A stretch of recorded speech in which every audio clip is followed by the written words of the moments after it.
बोलो गीता माता की जय। ओम श्री परमात्मने नमः। श्रीमद् भगवद गीता तृतीय अध्याय 23वां श्लोक। यदि हम न वर्तेयं जातु कर्मणे तन्द्रितः मम वर्तन्ते मनुष्या पार्थ सर्वशः।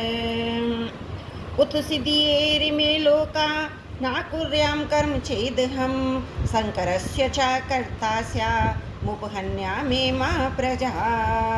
क्योंकि हे पार्थ, यदि कदाचित मैं सावधान होकर कर्मों में न बरतूं तो बड़ी हानि हो जाए, क्योंकि मनुष्य सब प्रकार से मेरे ही मार्ग का अनुसरण करते हैं।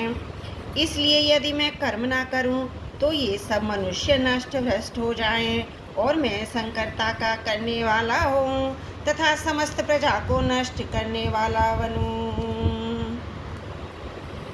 कर्तव्य पालन की आवश्यकता का प्रतिपादन किया। इन श्लोकों में भगवान व्यतिरेक रीति से कर्तव्य पालन न करने से होने वाली हानि का प्रतिपादन करते हैं। भगवान कहते हैं, मैं सावधानी पूर्वक कर्म ना करूं ऐसा हो ही नहीं सकता, परंतु यदि ऐसा मान लें कि मैं कर्म ना करूं, इस अर्थ में भगवान ने यहाँ यदि जातीय पदों का प्रयोग किया है। अतीन्द्रिय पद का तात्पर्य है कर्तव्य कर्म करने में आलस्य प्रमाद नहीं करना चाहिए, अपितु उन्हें बहुत सावधानी तत्परता से करना चाहिए। सावधानी पूर्वक कर्तव्य कर्म न करने से मनुष्य आलस और प्रमाद के वश में होकर अपना अमूल्य जीवन नष्ट कर देता है। कर्मों में शिथिलता, आलस्य, प्रमाद न लाकर उन्हें सावधानी एवं तत्परता पूर्वक करने से ही कर्मों से संबंध विच्छेद होता है। जैसे वृक्ष की कड़ी टहनी जल्दी टूट जाती है, पर जो अधूरी टूटने के कारण लटक रही है, ऐसी शिथिल ढीढ़ी टहनी जल्दी नहीं टूटती। ऐसे ही सावधानी एवं तत्परता पूर्वक कर्म करने से कर्मों से संबंध विच्छेद हो जाता है, पर आलस्य, प्रमाद पूर्वक, शिथिलता पूर्वक कर्म करने से कर्मों से संबंध विच्छेद नहीं होता। इसलिए भगवान ने 19वें श्लोक में समाचार पद का तथा इस श्लोक में अतीन्द्रिय पद का प्रयोग किया है। अगर किसी कर्म की बार बार याद आती है तो यही समझना चाहिए कि कर्म करने में कोई त्रुटि, कामना, आसक्ति, अपूर्णता, आलस्य, प्रमाद, अपेक्षा आदि हुई है, जिसके कारण उस कर्म से संबंध विच्छेद नहीं हुआ है। कर्म से संबंध विच्छेद न होने के कारण ही किए कर्म की याद आती है।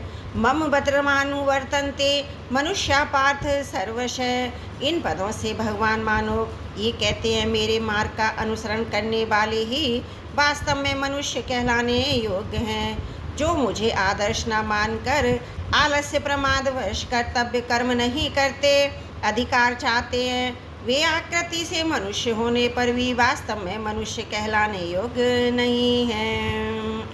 मनुष्य को संसार में कैसे रहना चाहिए ये बताने के लिए भगवान मनुष्य लोक में अवतरित होते हैं। संसार में अपने लिए रहना ही नहीं, यही संसार में रहने की विद्या है। संसार वस्तुतः एक विद्यालय है जहाँ हमें कामना, ममता, स्वार्थ आदि के त्याग पूर्वक दूसरों के हित के लिए कर्म करना सीखना है। उसके अनुसार कर्म करके अपना उद्धार करना है। संसार के सभी संबंधी एक दूसरे की सेवा, हित करने के लिए ही हैं। इसलिए पिता, पुत्र, पति, पत्नी, भाई बहन आदि सबको चाहिए कि वे एक दूसरे के अधिकार की रक्षा करते हुए अपने अपने कर्तव्य का पालन करें, एक दूसरे के कल्याण की चेष्टा करें। उत सीदिये में लोका ना कुर्या कर्म चेद हम।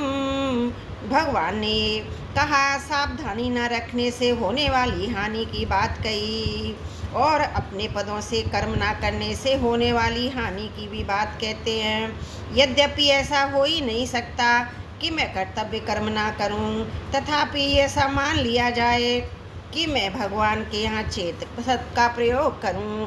आसक्ति नहीं होनी चाहिए। इसलिए भगवान अपना उदाहरण देते हुए कहते हैं, मेरे लिए कुछ भी प्राप्तव्य न होने पर भी मैं कर्म करता हूँ।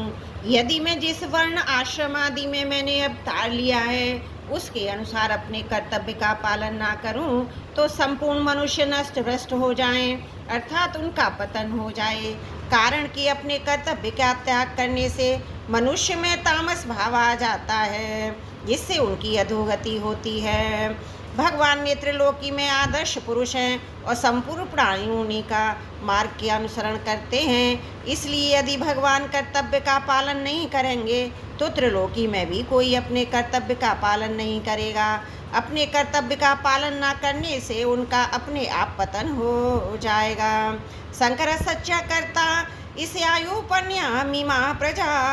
यदि मैं कर्तव्य कर्म ना करूं तो सब लोग नष्ट भ्रष्ट हो जाएंगे। उनके नष्ट होने का कारण मैं ही बनूंगा, जबकि ऐसा संभव नहीं है। पहले अध्याय के 40वें 41वें श्लोक में अर्जुन ने कहा, यदि मैं युद्ध करूंगा तो कुल का नाश हो जाएगा। कुल के नाश से सनातन कुल धर्म नष्ट हो जाएगा। धर्म के नष्ट होने पर संपूर्ण कुल में पाप फैल जाएगा। पाप के अधिक बढ़ने पर कुल की स्त्रियां दूषित हो जाती हैं। स्त्रियों के दूषित होने पर वर्ण संकर उत्पन्न होता है। इस प्रकार अर्जुन का भाव ये था, युद्ध करने से वर्ण संकरता उत्पन्न होगी, परंतु यहाँ भगवान उससे विपरीत बात कहते हैं। युद्ध रूप कर्तव्य कर्म ना करने से वर्ण संकरता उत्पन्न होगी। इस विषय में भगवान अपना उदाहरण देते हैं। यदि मैं कर्तव्य कर्म ना करूं तो कर्म धर्म उपासना वर्ण आश्रम जाति आदि सब में स्वतः संकरता आ जाएगी। तात्पर्य यह है कि कर्तव्य कर्म ना करने से ही संकरता उत्पन्न होती है। इसलिए यहाँ भगवान अर्जुन से मानो ये कहते हैं कि तू युद्ध रूप कर्तव्य कर्म ना करने से ही वर्ण संकर उत्पन्न करने वाला बनेगा, ना कि युद्ध करने से, जैसा कि तू मानता है। विशेष बात यह है, अर्जुन के मूल प्रश्न मुझे घोर कर्म क्यों में लगाते हैं। भगवान ने कहा है कि तीनों श्लोक में उदाहरण से मैं बताता हूँ कि तुम्हें कर्म में मैं लगाता हूँ, ऐसी बात नहीं। प्रत्युत मैं स्वयं भी कर्म में लगा रहता हूँ, जबकि वास्तव में मेरे लिए त्रिलोकी में कुछ भी कर्तव्य एवं प्राप्तव्य नहीं है। भगवान अर्जुन को इस बात का संकेत करते हैं कि अभी इस अवतार में तुमने भी स्वीकार किया और मैंने भी स्वीकार किया कि तू रथी बने और मैं सारथी बनूं। तो देख, क्षत्रिय होते हुए भी आज मैं तेरा सारथी बना हुआ हूँ। इस प्रकार स्वीकार किए हुए अपने कर्तव्य का सावधानी तत्परता पूर्वक पालन कर रहा हूँ। मेरे इस कर्तव्य पालन का भी त्रिलोकी पर प्रभाव पड़ेगा, क्योंकि मैं त्रिलोकी में आदर्श पुरुष हूँ। समस्त प्राणी मेरे ही मार्ग का अनुसरण करते हैं। इस प्रकार तुम्हें भी अपने कर्तव्य कर्म की उपेक्षा ना करके मेरी तरह इसका सावधानी एवं तत्परता पूर्वक पालन करना चाहिए। त्रुटियों के लिए क्षमा प्रार्थी हूँ। वसुदेव सुतं देवं कंस चारुण मर्दनम देवकी परमानंदम कृष्णं वंदे जगद्गुरुम्।